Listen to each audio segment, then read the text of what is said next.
Good afternoon and welcome to World Talks here on TVP World. I'm Staria Stremska.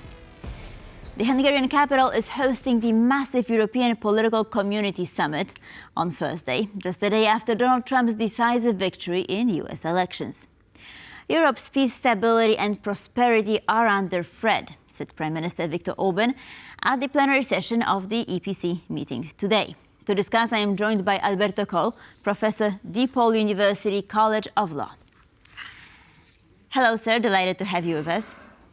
I'm delighted to be with you as always. So, Professor Coll, let me start by asking you about NATO, because there are fears over the US leaving the alliance. I mean, they have been quite prevalent. However, we also have Mark Rutte at the helm of NATO now, a man who has proven in the past that he knows how to speak with Donald Trump. So how do you see this unfolding? So I would tell our European friends there is no possibility at all that the United States is going to leave NATO. The United States is going to stay in NATO and is going to continue to be a very vigorous leader and member of NATO under Donald Trump. Now, Donald Trump, as you know, has been insisting and will continue to insist that European countries need to contribute more to their own defense. And that's a very legitimate complaint that he has made.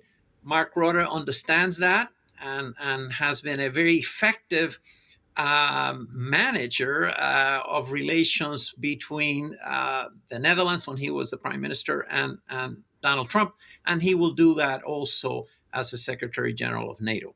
So, but the key issue is that, yes, Europeans need to contribute more to defense. I think a key example of this is, of course, Germany.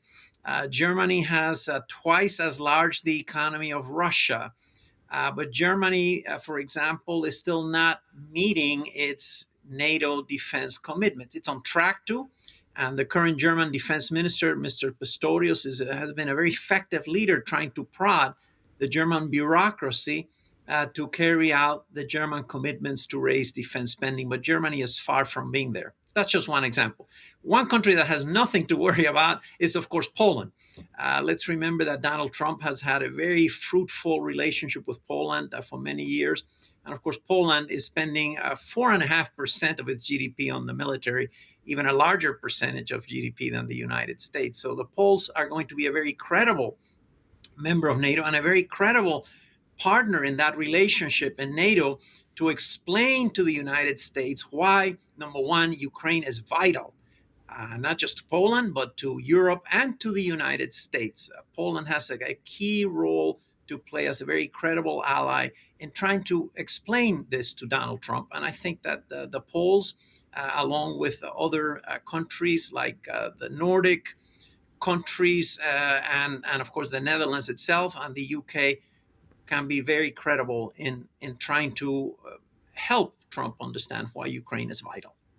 Right, but one issue that Poland is definitely worried about is, of course, the issue of Ukraine, because it's of pivotal importance to the CEE as a whole. And Donald Trump has claimed that he would be able to resolve the issue in a day. Also, J.D. Vance has been quite vocal about cutting off the aid for Ukraine.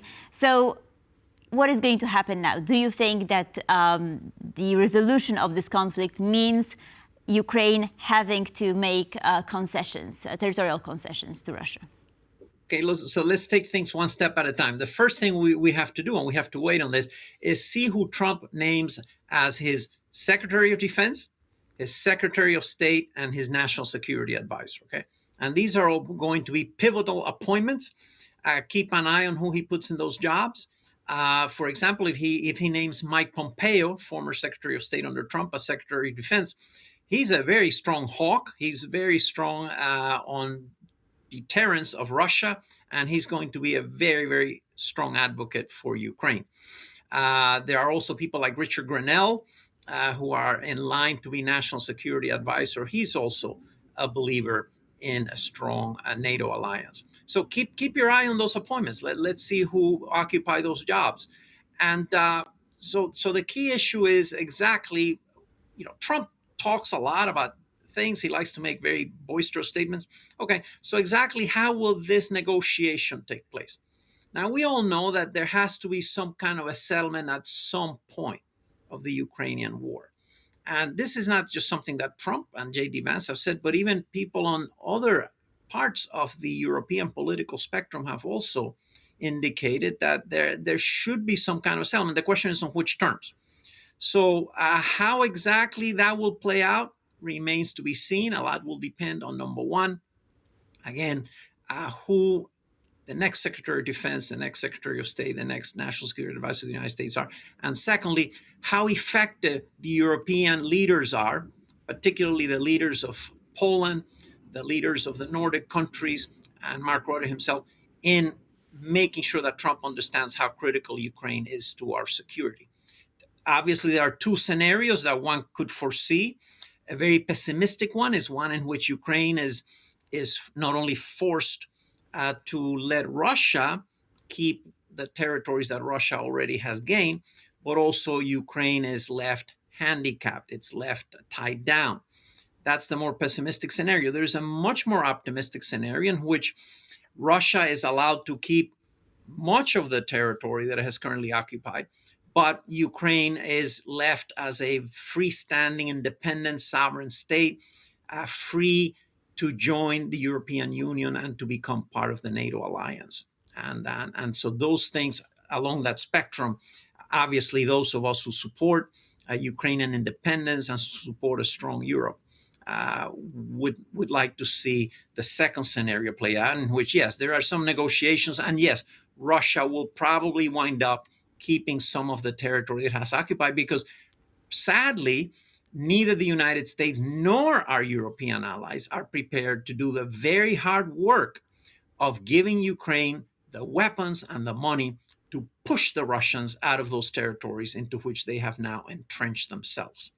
So that is why ultimately the military realities will have some bearing on the ultimate settlement. But at the end, we need to come up with a settlement in which Ukraine is able to become a prosperous, free, and secure member of NATO and of the European Union. Certainly, lots of uncertainty moving forward. But I mean, even when Trump was out of office, right, he maintained close ties with some politicians. For instance, with Viktor Orban in the EU, right? And he's hosting today this European Political Community Summit. But he also has spoken favorably about people such as Vladimir Putin. So what kind of reorganization will we see on the international political scene? Can we expect any major shifts? I don't expect any major shifts, to tell you the truth, okay? Again, Trump likes to speak in very large terms about lots of things. If you look at his administration, for example, last time he was in office, he talked a lot about developing closer relations with Putin, but at the end, it was under his administration that Ukraine received the kind of weapons that enabled it later on to resist the Russian attack on Kiev. So that's why I'm saying keep an eye on who those critical appointments are, because those people will play a key role in working with the new president and in helping to persuade him about what the best policies are from the viewpoint of American interests. And for example, somebody like Mike Pompeo is perfectly capable of explaining to President Trump and persuading him that a strong Ukraine is not just good for Ukraine, is not just good for Europe, but is also very good for the United States. And that kind of argument would carry a lot of credibility with Trump. But do expect all kinds of grand statements. Yeah, Trump may even arrange a summit with Putin. Don't be surprised by that. He will sit down with Putin. He will talk with him. We don't know exactly what he will say, and we don't know exactly what the dynamics will be.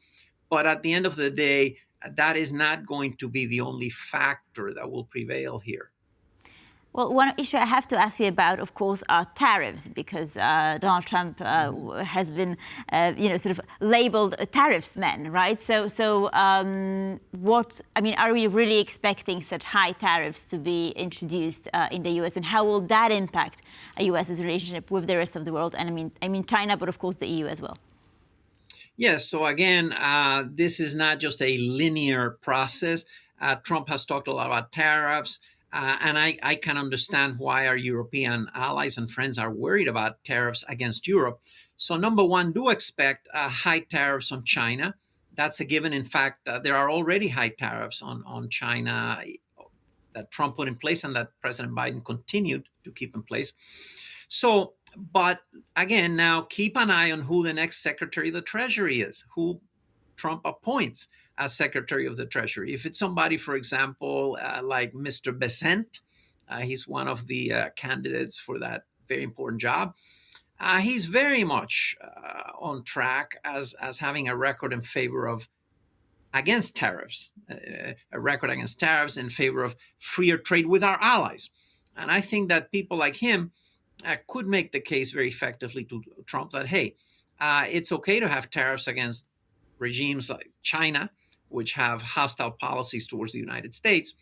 But with regards to Europe, we should have a reciprocal trade relationship, a good mutually beneficial trade relationship without the tariffs, and that we can have that. And Trump, as a business person, would understand why tariffs could actually be very harmful for the American economy, especially if coupled with the geopolitical damage of tariffs imposed against our allies. So again, do expect a lot of talk, a lot of rhetoric. There are going to be some threats, some bluster. Trump likes to threaten. Trump likes to basically announce that he will take very harsh measures. That's part of his bargaining strategy. That's part of how he thinks he likes to get his way with trading partners. But do I see a tariff war with Europe under the Trump administration? Absolutely not. I think that the business people, the very powerful economic advisors who have very high places in U.S. finance will be perfectly capable of persuading Trump that would be a disastrous course. And I think that Trump would understand that with regards to Europe, and even with regards to countries like Japan and South Korea, which are also critical to the United States' security relationships in the world. Right. So you've mentioned on a number of occasions that the makeup of Trump's administration is going to be crucial. And I just wanted to ask you if there's room for loyalists such as Elon Musk or RFK Jr. in that. Absolutely. I mean, they're going to be involved. Again, we don't know how. Definitely, I don't think they're going to be involved in the kinds of issues that we're talking about right now regarding security. I mean, I don't see them involved in the State Department and diplomacy and in U.S. defense or military issues. But they're definitely going to be also part of the makeup of a Trump administration. Particularly Elon Musk, I think, also is going to be a very effective advocate within the Trump administration against tariffs on Europe.